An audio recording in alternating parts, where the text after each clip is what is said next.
Good question here, Gibbs, from Woodster44. He had a couple hot ones in the mailbag, but I picked this one from him. He wants to know, how do you beat cover 2 deep downfield? Yep. So how do you make a guy who plays that cover 2 defense pay? Well, actually, I could probably run it from here. I'll show you. I was going to say, let's switch. But my number 1 cover 2 beater right now, let's take a look. I like it from a gun bunch. And we'll show you here. So gun bunch in the play is 4 verticals. Seattle, you've heard of it before. 4 verts from gun bunch. In almost every playbook, like pretty much. So what I like to do to attack this is I take the far outside receiver, and I have this flipped. We all know why I love run flipped. I take Parker and I place him on a drag. I want to give myself time in the pocket, so I usually end up blocking the halfback. Then what I do is I place Cameron, the RB tight end, I streak him. Now, I use the motion out a ton, the motion to stick pattern, a lot. So people start to cheat on that, and they start dropping down and playing cover 2 to take it away. So that was like, okay, well, I need to find a way to attack it. Where I come out with these route concepts here is you have a vertical, a Cameron that stretches the deep safety on the left side of the field. Mm-hmm.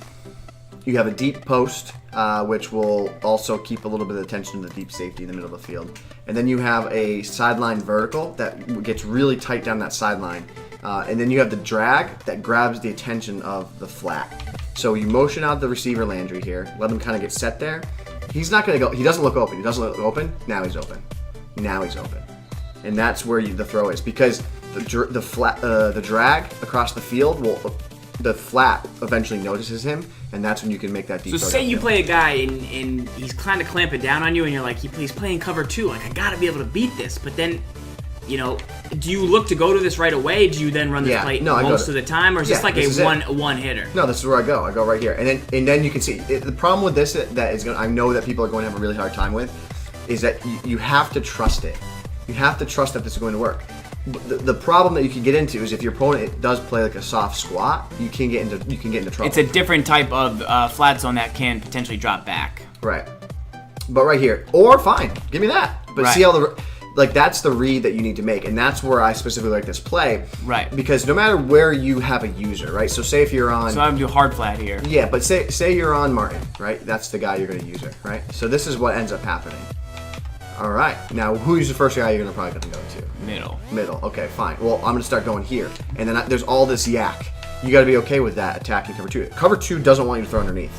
So you get an 8-yard gain, you have to be okay with that. Mm-hmm. Okay, now I want to throw there. So you're going to go to Parker this time, right? You're going to jump and clamp down on Parker. Sure, go ahead. Clamp down on Parker. That's fine.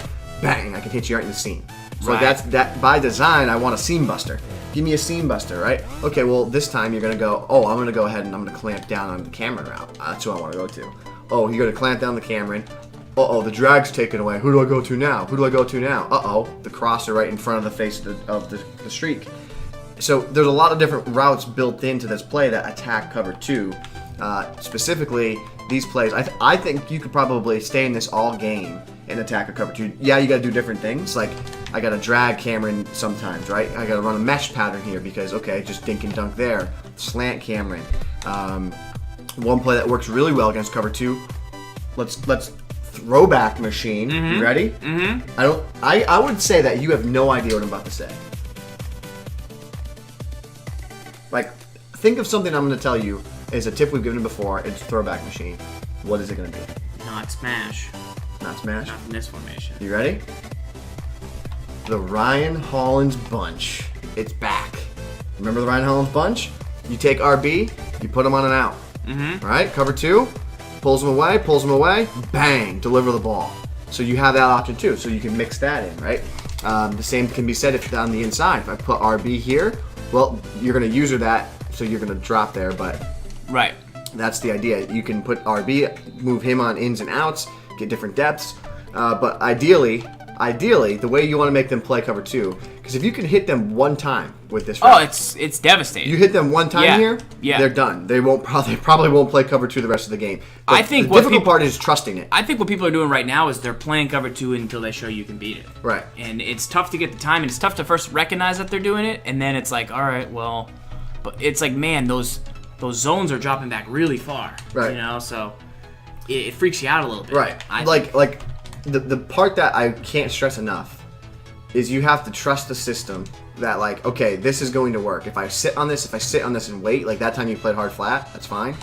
But against a cloud flat, like, let's even go look at a soft squat. I actually haven't labbed it against a soft squat. I just kind of imagine. How do we get the soft squat? Usually in Tampa 2. Go to Tampa 2. I was just in Tampa 2. You sure? That's my Cover 2 sink? Try the sink. The old cover 2 stink. The old stink. Famous. Verts halfback under. Soft squat on the outside from cover 2 sink. We won't do it. So he should run a streak with X. Once he sees X going, he should go all the way with him. He should. Yeah, he's not gonna. He's not because gonna. it's not a streak. He's not gonna Put go. Him on a. Yeah, my guess would be. Let me see. I bet he can't. Maybe he can't. I don't think he's going. Bunch? Might be. I don't think he's going. I think I can get there. That's he's not a little great. deeper. I don't want to throw that. I caught that though. Good. It's a good user. So in this case though, I think where you'd be looking to deliver the ball though would be to underneath B. Like you'd be looking to go there with it. Right, because he's gonna potentially be backing off way far. Right. Mr. Clutch is saying if you get a flat out there, you could even get it open faster. Well, but I mean, they still get pretty deep. Against a soft squat, maybe like this is probably pretty good against a soft squat, to be honest. Like, kind of. I mean, that's a good option against a soft squat, right? Yeah. Because he's gonna drop back with him. Did I motion him out? I don't think I did. I don't think so. We got that. See, that's pretty good against a soft squat. Yeah. The quick out to the tight end, motion him out. So what was the recommendation? Someone said to do this? Yeah, if you throw a flat out there. But I don't know if with a soft squat, he's never going to bail on a soft squat. Like, he's never... Yeah. You know what I hate about putting a flat like that? What's that? How many times can you throw that flat? Like now try it. Now unless put the flat. No, he's saying using the flat to get I get it. To the corner. Yeah. Like that. But you mean that's the same depth. That's the same depth. Yeah.